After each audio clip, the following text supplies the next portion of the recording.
하나님께서 이 말씀으로 우리에게 은혜 주시기를 소망합니다. 라라랜드라고 하는 영화가 있습니다. 이 영화에 보면 남자 주인공이 재즈에 대해서 열변을 토하는 장면이 나옵니다. 그의 설명에 의하면 재즈는 다른 사람의 연주를 듣고 나를 표현하는 것이다 라고 말합니다. 피아노 연주자가 독주를 하면 그 연주를 듣고 있던 트럼펫 연주자가 음을 이어받아 색다르게 자신의 연주를 진행합니다. 그리고 또 그 음을 듣고 있다가 또 다른 연주자가 또다시 끼어들어서 또 다른 연주를, 자신만의 연주를 또 펼쳐나갑니다. 재즈는 이렇게 개개인의 개성을 드러내면서도 서로 다른 연주자의 소리를 잘 들으며 함께 하나의 곡으로 조화를 이루는 것이죠. 서로 대화하듯 음악을 그렇게 완성해 나가는 겁니다. 아마 중창이나 또 합창, 또 찬양대를 교회에서 해보신 분들은 잘 아시리라 생각되는데요. 각 파트별로 각각 내야 할 소리의 음이 분명히 다 다릅니다. 때문에 노래를 부르는 사람은 자신의 파트에 맞는 음의 그 소리를 잘 내야 되는 거죠.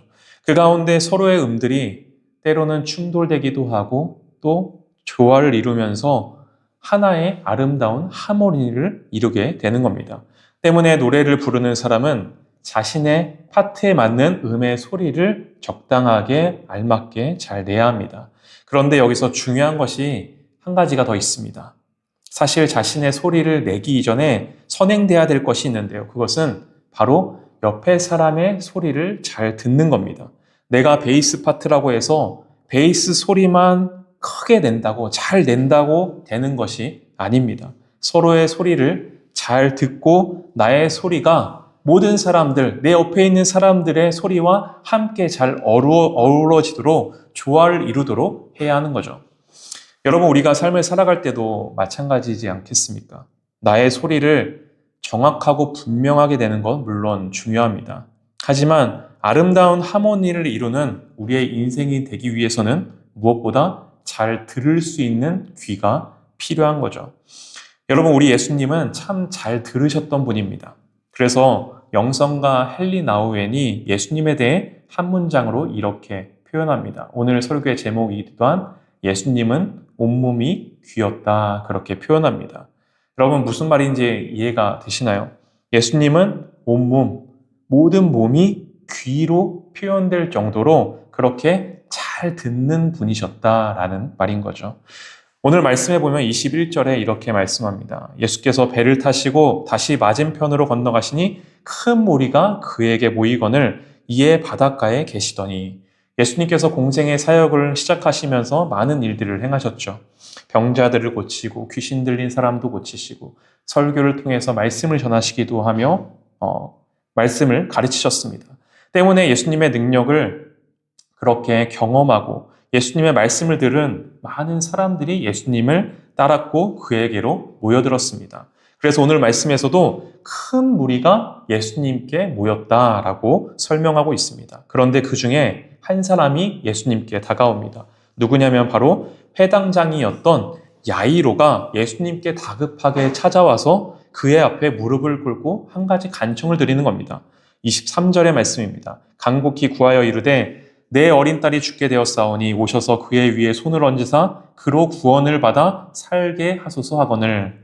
이 야이로의 딸이 어떤 병에 걸렸는지는 다 알 수 없지만 곧 죽게 될 그러한 위급한 상황에 놓여 있던 거죠. 그래서 야이로는 예수님께 간곡히 간청을 드리게 되었고 그 간청에 예수님께서 길을 떠나가셨던 겁니다. 24절에 보면 그 모습을 이렇게 표현하고 있습니다. 이에 그와 함께 가실새 큰 무리가 따라가며 애워싸 밀더라. 21절과 24절에 반복하여 표현된 말이 있는데요. 그것은 바로 큰 무리가 예수님께로 모였고 그리고 큰 무리에 의해서 서로 애워싸여서 밀리며 그렇게 발걸음을 재촉하여 걸어가야 하는 그런 상황이었다는 거죠. 그렇게 예수님께서 사람들에게 애워싸여 밀리며 길을 걸어가고 있었을 때였습니다. 무리 가운데 있던 한 여인이 그렇게 복잡한 상황 가운데서 사람들을 헤집고 들어가 예수님께 가까이 다가갑니다. 그리고 예수님의 뒤로 몰래 다가가 예수님의 옷가에 손을 대는 거죠. 여러분, 이 여인은 어떤 여인이었습니까? 무려 12년이라는 긴 시간 동안 혈류병을 앓고 있던 그런 여인이었습니다. 당시 유대 문화 속에서 혈류병을 앓고 있다라는 것은 저주받은 사람이었고, 그리고 부정한 사람으로 낙인 찍혀 있는 그런 사람입니다. 그래서 혈류병 걸린 사람이 앉았던 자리에도 앉지 않았습니다. 그와 옷이 스치기만 해도 함께 부정하게 여겨지는, 그렇게 여겨지는 그런 여인이었습니다. 더군다나 26절에 보면은 이 여인에 대해 이렇게 설명합니다. 많은 의사에게 많은 괴로움을 받았고 가진 것도 다 허비하였을 때 아무 효염이 없고 도리어 더 중하여졌던 차에라고 말씀합니다. 이 여인은 자신의 병을 어떻게든 고치기 위해서 수많은 노력을 했습니다. 많은 의사를 찾아다녔습니다. 하지만 병이 낫기는커녕 돈은 다 허비하게 되었고 오히려 병은 더 중하여져 갔던 그런 상황이었습니다. 그때 이 여인이 예수님의 소문을 누군가로부터 듣게 되었던 거죠. 그분에게 가면 너의 병에서 놓이게 되올 수 있을 거라고. 그렇게 그 소문을 듣게 된 겁니다. 그래서 이 여인은 지푸라기라도 잡는 심정으로 사람들을 해치고 들어가, 아니 죽을 각오를 하고 사람들에게 돌에 맞아 죽을 각오를 하고서 예수님께 가까이 다가갔던 거죠. 그렇게 예수님께로 다가가 간절하고 절박한 마음으로 예수님의 옷에 손을 대었던 겁니다. 여러분, 이때 예수님께서 어떻게 하십니까? 많은 사람들에 의해 밀리고 밀리며 바삐 걸어가던 그 발걸음을 멈추십니다. 그리고 이렇게 물으시죠. 누가 내 옷에 손을 대었느냐? 이 물음에 제자들이 의아해했습니다. 지금 이렇게 큰 무리에 이미 에워싸여서 밀리고 밀리며 서로 부딪히며 그렇게 걸어가고 있는 상황에 누가 내 옷에 손을 대었냐니요.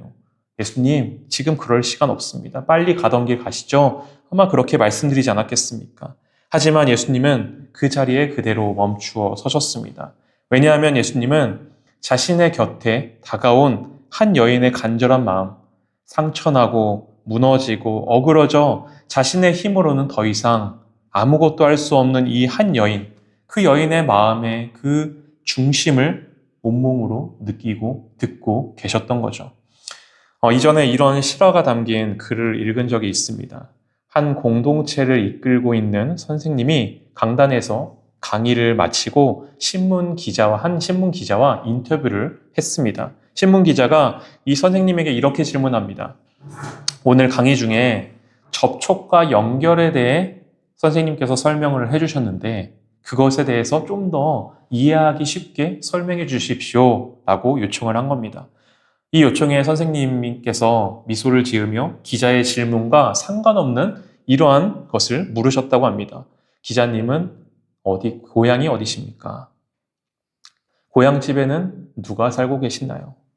기자는 이 선생님이 자신의 질문에 대답을 회피하는 것처럼 회피하고 있다고 느꼈습니다. 왜냐하면 지극히 개인적이고 자신이 느끼기에는 불필요한 그러한 질문이었기 때문이죠. 그래서 마지못해 이렇게 대답합니다. 어머니는 지금 돌아가셨고 아버지는 혼자 계십니다. 형들과 누나는 모두 결혼했습니다. 선생님은 다시 미소를 지으면서 또다시 이런 질문을 했습니다. 아버지와 종종 대화를 나누십니까? 아버지와 마지막으로 얘기를 나눈 게 언제입니까? 형들과 누나와도 자주 만납니까? 가장 최근에 온 가족이 함께 모인 적이 언제입니까? 선생님의 질문은 그런 식으로 계속 이어졌습니다. 아버지와는 얼마나 많은 시간을 지내고 있습니까?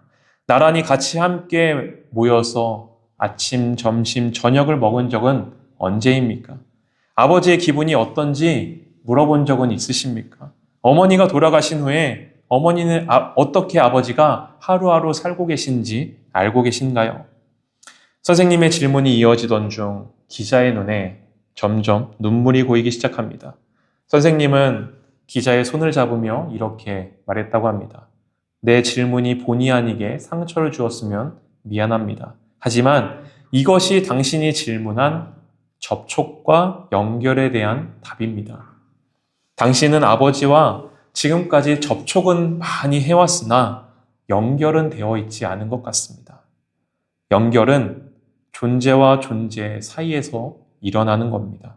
함께 앉아서 얘기를 나누고 밥을 먹고 서로를 보살피는 것, 손을 잡고 눈을 맞추고 같이 시간을 보내는 것. 그대의 형제자매도 서로 접촉하고 있지만 연결은 점점 사라져가는 것 같습니다.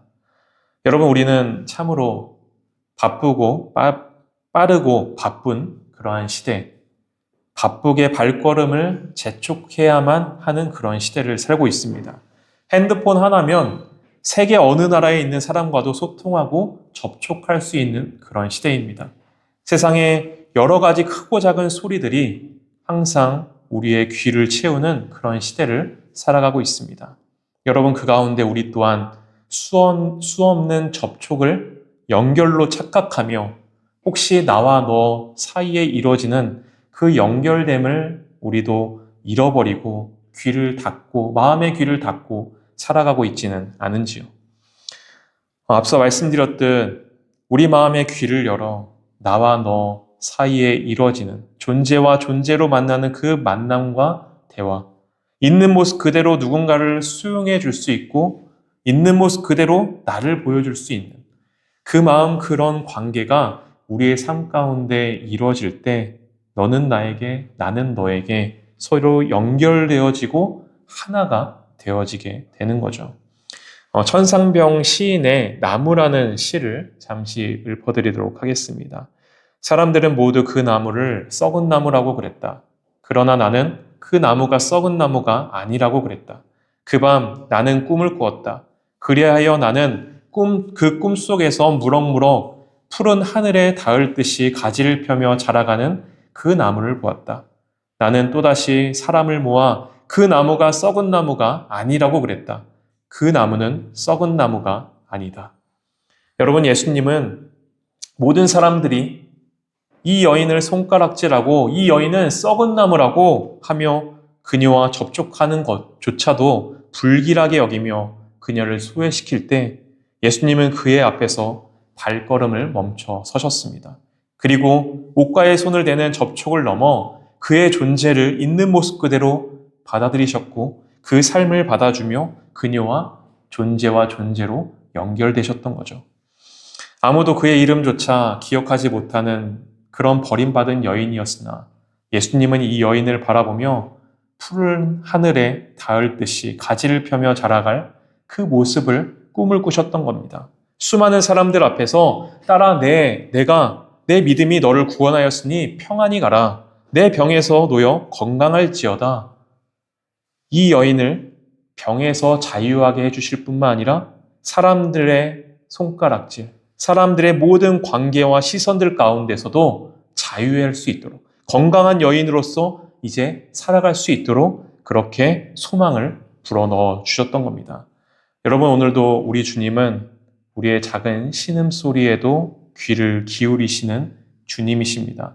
접촉으로 끝나는 피상적 만남으로 존재하시는 주님이 아니라 연결로 함께하는 아버지와 아들, 아버지와 딸로서 함께하시는 우리의 삶 가운데 모든 일상 가운데 함께하시는 주님이 되시는 겁니다. 그 주님이 이 시간도 우리와 함께하시며 누구에게도 말할 수 없는 우리의 마음을 지금도 헤아리고 계시고 다시 고치고 회복하여 더욱 온전한 하나님의 자녀로 만들기 위해 지금도 우리와 함께 하시는 주님이심을 믿으시기 바랍니다. 더 나아가 우리 또한 타인을 함부로 자신의 잣대로 평가하고 자신의 목소리만을 높이는 삶을 살아가는 것이 아니라 마음과 귀를 열어 타인을 있는 그대로 소중한 존재로 받아주며 그 삶에 또한 드리워진 여러 세미한 신음소리에도 귀 기울여 줄 수 있는, 함께 공감하며 함께 해줄 수 있는 그런 우리의 삶, 그리고 우리 교회가 되기를 간절히 소망합니다. 함께 찬양하도록 하겠습니다.